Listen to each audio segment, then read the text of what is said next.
আল্লাহ তাআলা বলেন দিন মানার পুরা যোগ্যতা দিয়েই আমি আল্লাহ মানুষকে সৃষ্টি করেছি।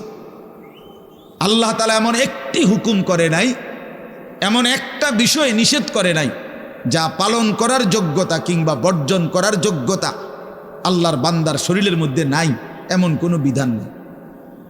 আমার মধ্যে রুকু করার যোগ্যতাই নাই, অথচ আমারে রুকু করতে বলছে, অথচ আমার কোমর বাঁকা হয় না, বিষয়টা এমন না।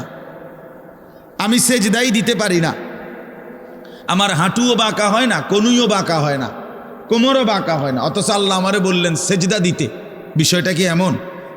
কথা বুঝছেননি আমার কথাটা? আমারে বানাইলেন তাল গাছ, আমারে বলতেছেন সেজদা দিতে। এইটা বললে না জুলুম হইতো? এটা বললে না জুলুম হইতো?